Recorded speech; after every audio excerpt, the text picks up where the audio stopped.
మహాసేన రాజేష్ లాంటి వారి సమర్థవంతమైన యువ నాయకుల సేవలు మన ఆంధ్రప్రదేశ్ రాష్ట్రానికి చాలా అవసరం.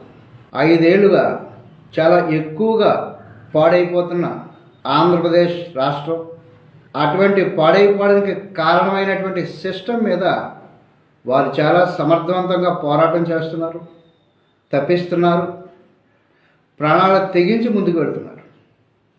అటువంటి వారిని కాపాడుకొని ప్రోత్సహించవలసినటువంటి బాధ్యత ఆంధ్రప్రదేశ్ ప్రజల అందరిపైన ఉన్నది. ఎవరి మీదైతే వారు పోరాటం చేస్తున్నారో అది గిట్టని ఆ యొక్క సిస్టమ్ ఏర్పాటు చేసినటువంటి కొంతమంది వ్యక్తులు కులాల వారీగా, మతాల వారీగా వారిని అదే పనిగా దూషించడం సబబు కాదు, ధర్మం కాదు.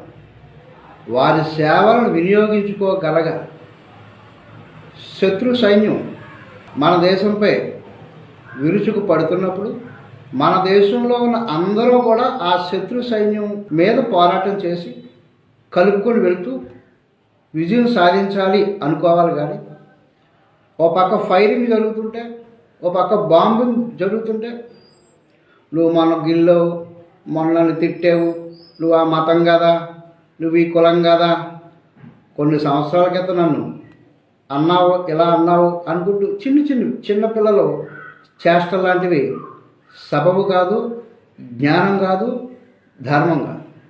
నెత్తిమై కూర్చుని మనల్ని మింగేస్తున్నటువంటి, ప్రజలను మింగేస్తున్నటువంటి రాక్షసులను తరిమి కట్టే విషయంలో కూడా మనం కులము, మతము అని దెబ్బలాడుకోవడం సబబేనా? అది సరైన విధానం కాదు. వారిని ప్రోత్సహించాలి. వారికి చాలా చక్కని భవిష్యత్తు ఉంది. సమర్థులను ఎవరు ఆపలేరు. పొరపాటు చేసినా, అయ్యా నేను పొరపాటు చేశానండి, క్షమించండి, మరి పొరపాటు అలా చేయనండి, నేను ధర్మం కోసం, అన్యాయం అయిపోతున్నటువంటి రాష్ట్ర ప్రజల కోసం, అందరి కోసం నేను పోరాటం చేస్తానండి అయ్యా, నన్ను క్షమించండి అయ్యా అన్నారంటే కనుక వాడంతటి ధైర్యవంతుడు ఇంకొకరు లేడు, వారంతటి సమర్థులు మరొకరు లేరు. అటువంటి ధైర్యవంతులను, అటువంటి సమర్థులను ఎవ్వరూ కూడా ఆపలేరు. ఆ శక్తి వారికి ఉంటుంది. తప్పును ఒప్పుకున్నవాడు ఉత్తముడు. నేను తప్పు చేశానండి క్షమించండి అన్నవాడు అత్యంత ధైర్యవంతుడు. ఆ ధైర్యం మిగతా వాళ్ళకి లేకపోయి ఇంకా జై కులం, జై మతం అనుకుంటూ ప్రతి చోట జై కులం, జై మతాలేడా. శత్రు దేశం మన మీద పడుతుందిరా నాయన అనుకున్నాం.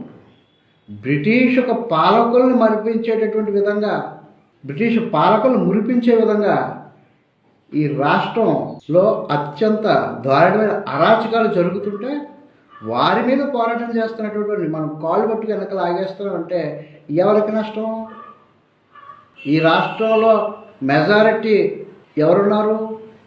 అప్పుడు ఈ రాష్ట్రం పాడైపోతుంటే ఎవరికి ఎక్కువగా నష్టం అనే విచక్షణ జ్ఞానం లేకుండా ఎల్లకాలం నువ్వు కులం, నువ్వు మతం అనుకుంటూ అటువంటి సమర్థవంతమైన యువకులను ప్రోత్సహించడం మానేసి అదే పనిగా వారిని దూషించడం, ద్వేషించడం సబబుగా. తిట్టడం చాలా సులువైన పని అండి, కలపడం చాలా కష్టమైన పని అండి. కులాల వారిగా కొట్టుకోవడం చాలా సులువు అండి, మతాల వారిగా తిట్టుకోవడం చాలా సులువు అండి.